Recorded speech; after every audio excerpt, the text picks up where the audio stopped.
Ozzy Osbourne is one of the craziest people to come out of rock music. He invented heavy metal, bit the heads off wild animals, and did enough drugs that would have easily killed the average person. But beyond all odds, the Prince of Darkness was able to survive his past and stand today as one of the most influential figures in rock history. But how crazy was he? And how was he able to survive his history of drug abuse? Hold on tight, because this is a wild ride. It all began with Ozzy co-founding Black Sabbath, a band with a sound so dark and heavy that it single-handedly gave birth to heavy metal. A life in music saved Ozzy from a life of crime and helped him escape his impoverished upbringings, where he used to jump between jobs like being a car horn tuner and a butcher. However, then life was not all innocent, because Ozzy soon got introduced to cocaine. Unsurprisingly, everyone in the band was snorting. I mean, what were you expecting? It was the 70s. They were consuming so much cocaine that an additional $15,000 was added to their fourth album's budget to cover the cost of all of the drugs. The whole band was taking substances, but Ozzy always had them beat with the quantity he consumed. Eventually, the substance abuse led to some pretty wild incidents. Another incident happened in Seattle's The Edgewater, a hotel where you were formerly allowed to fish off the balcony. Here's a pic from when the Beatles stayed there. The hotel is also home to the Led Zeppelin mud shark incident, which is too graphic to describe on this platform. When Black Sabbath booked to stay there, Ozzy went fishing and soon reeled in a mud shark. After letting it swim in the bathtub, he decided to pull it out, gut it, and throw its organs and blood all around the hotel room. Hello, room service.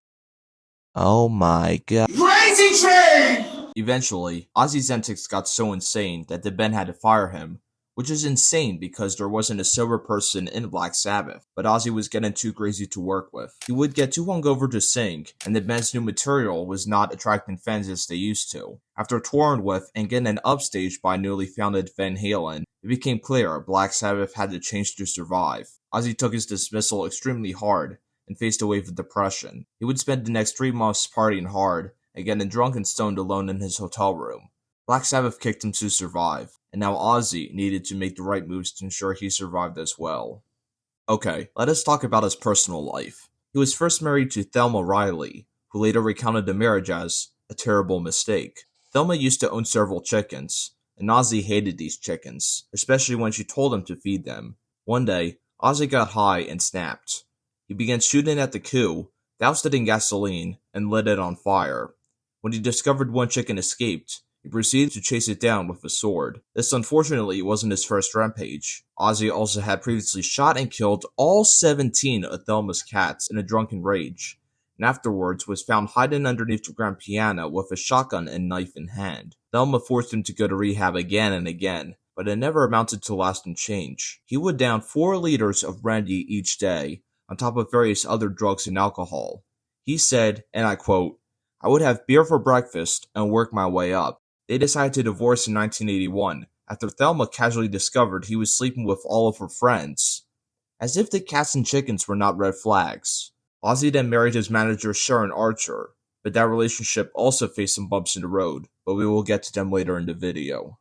Free from Black Sabbath, Ozzy embarked on a solo career, which was how he found himself in CBS Studios during their annual sales meeting. He was supposed to give a speech of thanks and release some doves as a symbol of peace between him and the label.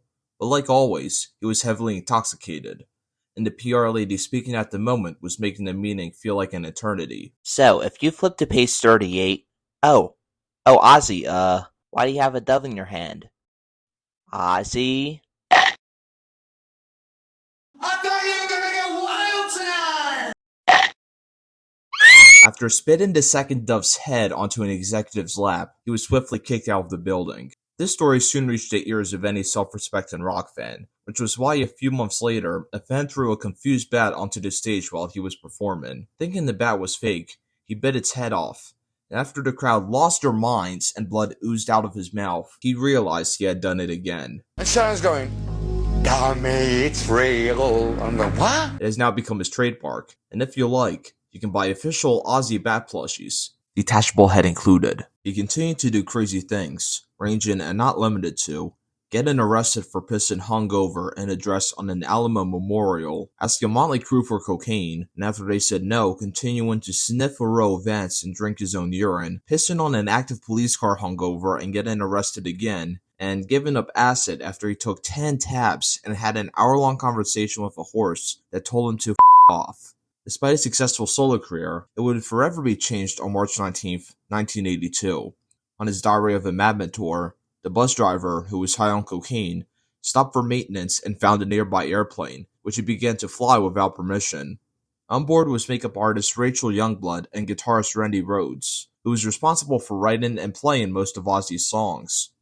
After getting in, the bus driver started to play chicken with the bus, going down and pulling up at the last second, until the plane's left wing clipped the top of the bus.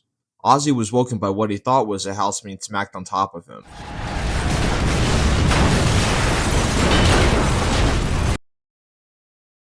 All three bodies were burnt beyond recognition. Though there was nothing he could have done to stop it, Ozzy always felt responsible for what went down that night.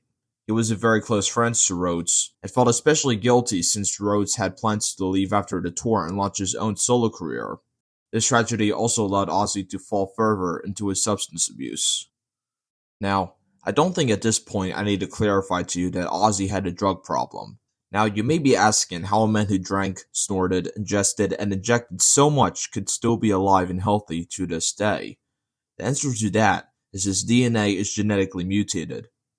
No, I am not kidding. Ozzy's DNA has genetic variations that allow him to handle more alcohol and drugs than the average person.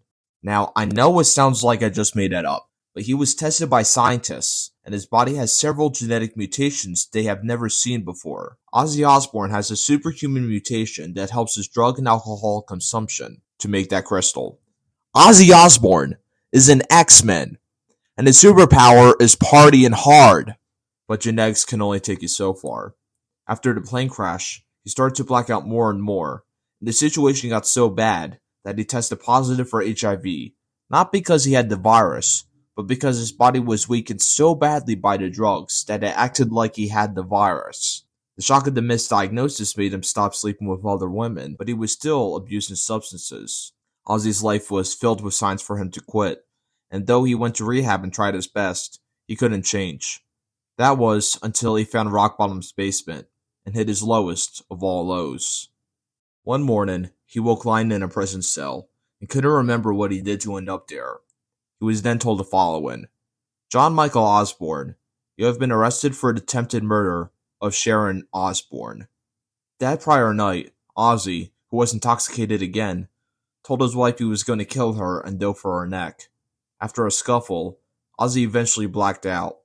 This greatly shook Ozzy, because how could he even think of trying to kill the one woman who was always there for him, the one who managed his solo career, the one that got him out of bed in the morning.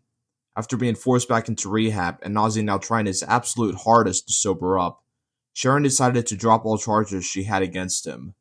She understood that the man who tried to kill her was not Ozzy, but a different man entirely. Someone who was possessed by his drugs, someone who a sober Ozzy would never approve of. The reason Ozzy self-medicated was not to fit in or keep up his rockstar image, but to cope with his anxiety and the tragedies he had faced. And now, with Sharon's help, he is still alive. Though he has experienced tough times where he has broken sobriety, he has been able to stay clean of drugs and alcohol for several years now. He is now 75 years old, and living happily with his family. And out of all of these stories, out of all the drink binging and stunts, his ability to turn his life around is the most legendary thing he has ever done. I also want to add that Ozzy has become a spokesperson for PETA, which considering his history with animals is very interesting, but all power to him. I guess the moral of this story is that it is never too late to change, be it addiction or animal cruelty. Keep rocking in the free world, and thanks for watching.